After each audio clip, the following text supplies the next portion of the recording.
असाध्य आजार म्हणजे थोडक्यात सांगायचं म्हणजे आपल्याकडे जे येणारा रुग्ण आहे तो काशी करून आलेला असतो. म्हणजे काशी याचं सांगायचं असं आहे की सगळीकडे दाखवून आलेलं असतं. एकही पेशंट असं नाही की एक्सरे MRI काही काढून नाही आलेला असतो.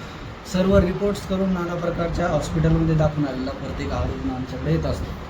तर आपल्याकडं कुठलीही ॲलोपॅथी औषधी न देता आपण जुन्या काळातली जी पारंपरिक उपचार पद्धती आहे त्या उपचार पद्धतीने आपण संयुक्त उपचार पद्धतीने उपचार करून पेशंटला जास्तीत जास्त फायदा त्या ठिकाणी उपचारांना आपला होत असतो. आणि आपल्याकडं म्हणजे पूर्ण महाराष्ट्रभरातून पाठीमागून एक लंडनचे पेशंट होते, कॅनडाचे असे इतर देशातूनही पेशंट आपल्याकडे उपचारासाठी येतात. त्यांचे म्हणजे अक्षरशः त्यांचे मुलं डॉक्टर होते दोन्ही. त्यांना कानाचा त्रास होता, कानामध्ये टिनिटस असा आजार आहे की तो कुठंच ठीक होत नाही. तसे आजारही आपण बरेचसे आपल्या थेरपीने ठीक करू शकतो. आपली ही उपचार पद्धती म्हणजे जुन्या काळातलीच उपचार पद्धती आहे. पहिले शॉर्टकट सांगायचं झालं म्हणजे पहिले जुने जे लोक राजा डोकं दुखायचं तर त्यावेळेस काय करायचं, डोकं दाबून घ्यायचे, उतरून घ्यायचे, किंवा आपण आताही अंग शेपून घेतो मुलांकडून त्याच्यावर. ही एक ॲक्युप्रेशरचाच भाग आहे. त्याच पद्धतीला आम्ही थोडंसं डेव्हलप करून त्याच पॉईंटला आम्ही ॲक्युपंक्चर करतो, कपिंग करतो, मसाज करतो, ॲक्युप्रेशर करतो, स्टीम बाथ अशा वेगवेगळ्या थेरपी करतो आपण. आणि त्याने खूप पेशंटला फायदा होऊ राहिला. अजून काय? ॲक्युप्रेशर आणि ॲक्युपंक्चर याच्याबद्दल काय फरक आहे? ॲक्युप्रेशर म्हणजे हा जो पॉईंट आहे याला ॲक्युप्रेशर करणे. आता ह्या पॉईंटला आता हे मी केलं ॲक्युप्रेशर. तर बऱ्याच वेळेस ॲक्युप्रेशरनं फायदा होत नाही, आपण त्याच पॉईंटला ॲक्युपंक्चर करणार. ॲक्युपंक्चर केल्यानंतर त्याला परमनंट रिलीफ भेटतो. म्हणजे मधली जी वेन्स असते, मॅनवल असतो, आपले महानगरपालिकेवाले काय करतात, ड्रेनेज लाईनमधले जर कचरा अटकला तर त्याला काय करतात, ॲक्युपंक्चरच्या साहाय्याने त्याला नेट काय तर साहाय्याने त्याला कचरा हटवून देतात. तसं आहे, या पूर्ण वेन्स असतात, या वेन्सला आपण ॲक्युपंक्चर करून त्याच्यामध्ये तिथं जे ऑब्स्ट्रक्शन राहतं, ज्या ठिकाणी ब्लड सप्लाय होत नाही त्या ठिकाणी आपण ॲक्युपंक्चरच्या साहाय्याने तिथं ब्लड सप्लाय प्रॉपर करण्याचं काम करत असतो. आता बरेचसे असे मॅजिक पॉईंट आहे. आता तुम्ही 1,00,000 रुपयाची टॅबलेट घ्या, आमच्या याच्यामध्ये असा एक पॉईंट आहे.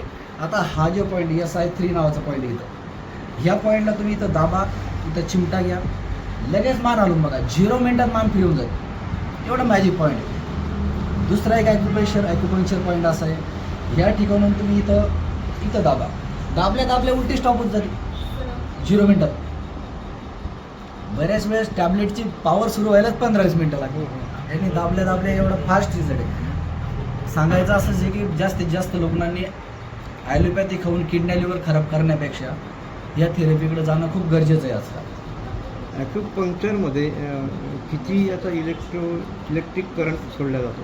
त्याच्यामध्ये DC असतं, याच्यामध्ये सेल असतो छोटासा, त्याच्यावर आपण काही पॉईंट असतात ज्या ठिकाणची मसल बंद पडली असती, वर्क करत नाही, काम करत नाही, आपण तिला थोडंसं शॉक देऊन तिला आपण जनावराला पुराण मारल्यासारखं जसं ॲक्टिव्ह करून ती लगेच पुन्हा काम करायला सुरुवात करते. एवढं आपण ॲक्युपंक्चरनं करू शकतो. एक्सरेची त्याची गरज पडत नाही, पण आमच्याकडे पूर्ण पेशंट एक्सरे करूनच झालेलं असतं, 2-2, 3-3 एक्सरे करून. आणि बऱ्याच वेळेस आमच्याकडे आलेला पेशंट आहे, आम्ही काय करतो, एक्सरे वगैरे MRI वगैरे बाजूला ठेवतो. आम्ही आमचे ठराविक काही पॉईंट आहे. MRIमध्ये जर CC मानेमध्ये नस दबली काही झाली तर आम्ही काही पॉईंटला आम्ही प्रेस करतो आणि पेशंटला करेक्ट सांगतो की तुमच्या 6व्या आणि 7व्या मणक्यात जी जाणारी जी नर्व आहे ती कॉम्प्रेस झाली, त्या ठिकाणी डिस्बल झाला आहे. आणि पेशंटला विचारतो आम्ही, तुम्हाला त्या 5-7 हजार रुपये घालून जे सांगितलं तुम्हाला काय सांगितलं? मग पेशंट म्हणतात की तुम्ही जे सांगितलं फक्त 200 रुपये कन्सल्टेशन करून आम्हाला 7-8-10 हजार रुपये घालून तेच सांगितलं. म्हणजे एवढा डिफरन्स आहे. म्हणजे प्रॉपर आपण जर आम्ही फील होतं आम्हाला लगेच त्या ठिकाणी कोण्या ठिकाणी येतो. आता हे पेशंट आहे, हे पहिल्या दिवशी आले होते, यांना पहिल्या सेशनमध्ये 80% फरक पडला एकाच दिवसामध्ये, आणि आले त्या दिवशी पूर्ण वागता येत नव्हतं त्यांना. आज ते दुसऱ्या सेशनला आलेले आपल्याकडे. लंबार, थोरॅसिक आणि सर्वायकल असे स्पॉन्डिलायसिसचे भरपूर प्रश्न असतात. हे सगळं प्रकार आपण मान, पाठ, कंबर, गुडघे कुठलाही बॉडीचा पेन असलं कमी करू शकतो आपण. आणि हिप जॉईंट, नी जॉईंट आहे, अँकल जॉईंट आहे किंवा ते पण कमी करू शकतो. पॅरालिसिसमध्ये या पेशंटचं बोलणं जातं, आपण त्याला टंग ॲक्युपंक्चर करतो, म्हणजे जीभ बाहेर पकडून थोडीशी त्या ठिकाणी ॲक्युपंक्चर करतो. हे जे ॲक्युपंक्चर हे जे एक्सपर्ट डॉक्टर्स करतात. आता याच्यामध्ये आपण मोटर एरियाला स्टिम्युलेशन दिलं. बऱ्याच वेळेस ह्या ठिकाणी जर ॲम्ब्युलन्स जर क्लॉट जर आला डोक्यामध्ये तर ह्या साईडला पॅरालिसिस होतो, किंवा ह्या साईडला क्लॉट जर अटकला तर ह्या साईडला पॅरालिसिस होतो. आम्ही काही ह्या साईडला पॅरालिसिस झाला तर आम्ही ह्या ठिकाणी ॲक्युपंक्चर पॉईंट लावून त्या ठिकाणी त्या ऑब्स्ट्रक्शनला आम्ही कमी करण्याचं काम करतो ॲक्युपंक्चरद्वारे. सर, आज घडीला जे लोकांमध्ये पाहिलं जातं की जसं मणक्याचे आजार आहेत, पाठीचे आजार आहेत, हो. त्याचप्रमाणे जे हवा मारण्याचं जे आहे हो, हो. पॅरालिसिस, Paralysis, बरोबर. तर हे आजार फार वाढत आहेत. हो, खूप तर वाढत यावर लोकांनी काय उपाययोजना केल्या पाहिजेत, काय पथ्य पाळायला पाहिजे? कसं आहे, पहिली गोष्ट योगा हे करणं गरजेचंच आहे त्याच्यासाठी. आणि ह्या गोष्टी BP वाढल्यामुळं, BP कशामुळे वाढते? स्ट्रेसमुळं. स्ट्रेस जास्त वाढलं की आता समजा आपली ही पाईपलाईन आहे, रक्तवाहिनी ही पाईपलाईन आहे, आपण तिच्यामध्ये जर कधी 3ची पाईपलाईन आहे तिच्यात 5ची पाईपलाईन जोडली तर कुठंतरी ती फुटणारच. मग ती ह्या ठिकाणी फुटती, ह्या ठिकाणी फुटती, किंवा हार्ट अटॅक समजा अशा बऱ्याचशा गोष्टी होतात. शहरामध्ये खूप म्हणजे हॉस्पिटल्स आहेत हो. आणि काही ट्रीटमेंट आपल्यासारख्या ट्रीटमेंटची हो. केंद्र आहेत, तर ही रुग्णांचा ओढा आपल्याकडे जास्त आहे. आता कसं आहे, प्रत्येक पॅथी आपण कोणत्याच पॅथीला नाव ठेवू शकत नाही. कारण की ॲलोपॅथी जी जरी म्हटलं ती त्यांच्या जागेवर सेफ आहे. कारण की ॲक्सिडेंट काही झाला, समजा फ्रॅक्चर झालं, काही झालं, तर आम्ही त्या ठिकाणी काही करू शकत नाही. आम्ही जे करतो हे क्रॉनिक आजार, जे जुनाट आजार असतात त्यांच्यावर आम्ही करतो. आणि आम्ही हे नॅचरल पद्धतीने उपचार करतो, कुठलीही मेडिसिन न देता. आणि आता कसं लोकांना कसं जागरूक भरपूर झालेले लोक आजकाल. कसं बरेचसे त्यांची मुलं डॉक्टर असूनही ते आमच्याकडं ट्रीटमेंट घेतात. कारण की त्यांना माहिती आहे, आता काल एक कोर्टाचे जज साहेब ट्रीटमेंट करून गेले आपल्याकडं. आता 3 विस्तार अधिकारीची ट्रीटमेंट चालू आहे. आता घाटीचे डॉक्टर डीन आहे, त्यांनी पाठीमागं त्यांचे माऊस भावाला पाठवलं होतं, पहिले याच्या आधीचे होते. म्हणजे ही सेफ ट्रीटमेंट आहे. कारण की सगळे आतापर्यंत, कारण की सर्वांना माहिती आहे, आई वडील थोडेसे आतापर्यंत शिकलेले थोडे होते. आता मुलं जरी डॉक्टर झाले पण आई वडिलाला माहीतच आहे की आपल्याला हातपाय दाबूनच बरं वाटायचं पहिले. ही ॲक्युप्रेशरच आहे. ॲक्युप्रेशरला आपण आता पहिले लोक डोकं उतरायचे, आता हे बघा असं दाबायचे, हे करायचे, हे करायचे. हां, आणि ते लोक काय करायचे, काहीतरी बोलायचे, म्हणजे ती कॉपी करू नये म्हणून जुने लोक असं करायचे. पुन्हा म्हणजे त्याच्याकडेच तो डोकं उतरायला गेला पाहिजे आणि सकाळीच बोलवायचे ते. सर, कोणताही आजार जे येतो, आजार होण्या अगोदर आपलं शरीर जे ते सूचना देतं सर. तर लोकांनी जसं जर आता पुढं आजारापासून वाचण्यासाठी आता काय काय करायला पाहिजे, जसं काय चेकअप करायला पाहिजे, काय करायला पाहिजे? आता बाकी 6 महिन्याला तरी चेक करत नाही, ब्लड टेस्ट वगैरे. बाकी समजा कोलेस्ट्रॉल, BP, शुगर या गोष्टीचे वारंवार चेक करणं गरजेचं आहे. कारण बऱ्याच वेळेस लोकांना माहीतही नसतं BP आपल्याला आहे म्हणून. ते अधूनमधून तरी चेक करायला पाहिजे. असं आपण काय BP चेक नाही केले तर मग ते पॅरालिसिस होऊ शकतो, हार्ट अटॅक होऊ शकतो. ज्या तुम्हाला रक्त पातळ करायच्या गोळ्या आहे, इकोस्प्रिन वगैरे, त्या बाकी तुम्ही त्या कंटिन्यू घ्यायला पाहिजे नेहमी डॉक्टरांच्या सल्ल्यानुसार. मी रामेश्वर शिंदे. आपला इथं आता आपला पहिला ॲड्रेस होता TV सेंटरला, तिथला आपण बंद करण्याचं कारण असं आहे की तिथं खूप लोकांना आपल्यामुळं त्रास व्हायचा. त्याच्यामुळं आपल्या ज्या वेगवेगळ्या नंबर प्लेट राहायच्या, म्हणजे वेगवेगळ्या हिंगोली पासिंग, अमरावती, बुलढाणा, पुणे, दूरदूरच्या पासिंग राहायच्या. लोक डायरेक्ट आमच्याकडे यायचे. हे पेशंट गाडी कोणाकडे आली असेल, इथं आली असेल, तुमच्या पेशंट आमच्या समोर गाडी लावली, काढायला लावा. त्याच्यामुळं आपण काय केलं, आपण हे आपल्या पार्किंगनुसार, आता समोर आपलं काम चालू आहे अर्ध्या एकरमध्ये, तर त्या ठिकाणी अशी सुविधा होणार आहे की तिथं 100 कार पार्किंग करणार आहे आपण. आणि 50-50 लाखाची आपण जर्मन टेक्नॉलॉजीची पॅरालिसिससाठी स्पेशल मशनी बोलवणार आहे आपण. जे पेशंट वर्षानुवर्ष थंकून गेले उपचार करून, त्यांच्यासाठी आपण ती समाजसेवा म्हणून बरेचसे आपण तिथं काम करणार आहे आपण त्या ठिकाणी. सर, कोणत्या कोणत्या रुग्णांनी तुमच्याशी संपर्क कसा करावा असं आवाहन करणार? आता आपण मान, पाठ, कंबर, डोकेदुखी, मायग्रेन भयानक, पॅरालायसिस, अर्धांगवायू, जे स्पायनल इंजुरी राहते किंवा ॲक्सिडेंट झाल्यामुळे त्यांची इंजुरी होती त्यांना, तसेही पेशंट आपण हे करू शकतो. किंवा IBS, पोटाचे जे त्रास असतात, बऱ्याचशांना जुनाट पोटाचे त्रास असतात. आता एक पेशंट आहे, कालचं एशियन डायग्नोस्टिकला दाखवून आलं, हे 5-5 मिनिटं. त्याला मी म्हणलं त्याचं नाडी हे परीक्षण केलं. आता हे जे आता आपण ही जी रेष आहे, आता तुमच्या एखादं कोणी आहे का? आता तुमच्या दोन्ही हात पाहिजे नव्हते आपल्याला एखादी रेष आहे. आता ही जी आपण जर अशी जर इथं कनेक्ट केली, आता ही जी रेष आहे आता ही आपण बरोबर सरळ जोडली आहे. आता हे थोडंसं जर तुम्हाला ॲसिडिटी, पोट सापणं म्हणे असे आजार तुम्हाला भविष्यात होऊ शकता किंवा आहे मूळव्याध वगैरे असे आजार याच्यावरून आपण डायग्नोज करू शकतो. तर असं आहे. नवीन ॲड्रेस असा आहे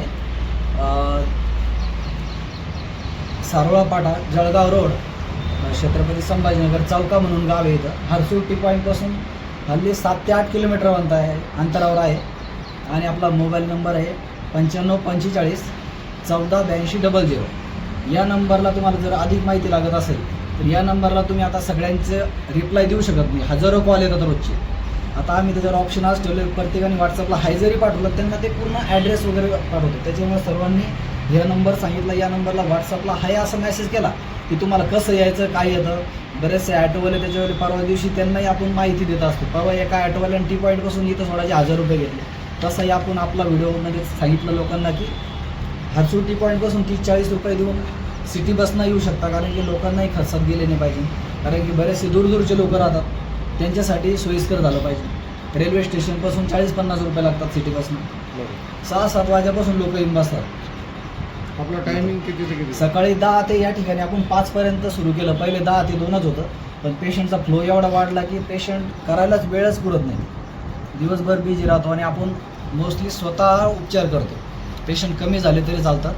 त्यांचा चेहरा आता नाही या ठिकाणी आता हे बघा एकच काम करतं. आता एक कप लावून दाखवतो तुम्हाला. आता हा जो कप आहे ब्लड सप्लाय होत नाही प्रॉपर. मग आता आपण काय करणार इथं, याची एवढ्या जागेत त्रास होतो तुमचा. आता याला मी त्या दिवशी काय केलं, हे जे आहे आता हे असं केलं. आता हे आता खालून जाणारा जो अडथळा निर्माण व्हायचा, हे स्पेस काय झाला इथं फ्री झाल्यामुळं खालून ब्लड सप्लाय प्रॉपर होऊन गेला. मग इथं जो आजूबाजू जो सप्लाय होत नव्हता मग तो सुरळीत व्हायला सुरुवात झाली. सर हे फक्त फॅटमुळे होतं का? फॅट तर नाही इकडून तिकडून असं त्यांचं काम असतं. एखाद्याने योगा केला तर सर हे प्रॉब्लेम होत नाही त्याला. आता याला मी हे केल्यानंतर ॲक्युपंक्चर करतो या ठिकाणी.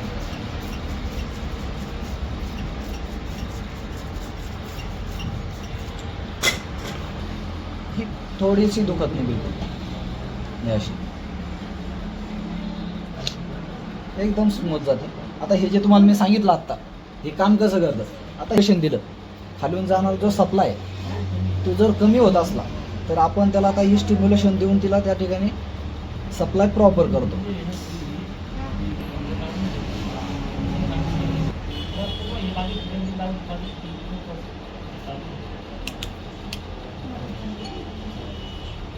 चालू आहे का?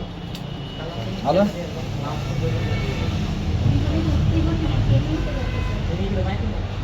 ओके.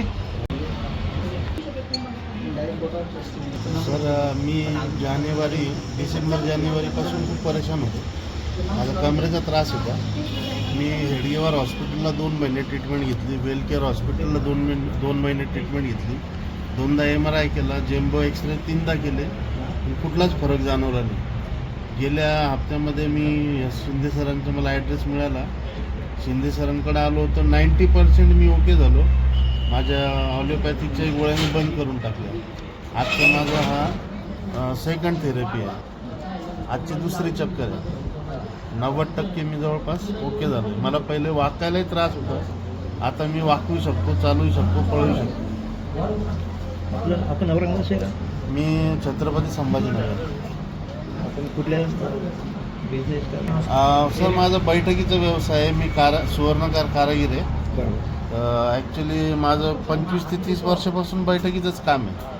हा प्रॉब्लेम साहजिक होता, पण जास्त त्रास वाढल्यामुळे मी ती ट्रीटमेंट घेतली. मला फरक जाणवलाच नाही, तर 100% मला फरक पडला आहे. आपलं पुन्हा मी महेश दिगंबर शेडूते, बालाजीनगर, छत्रपती संभाजीनगर.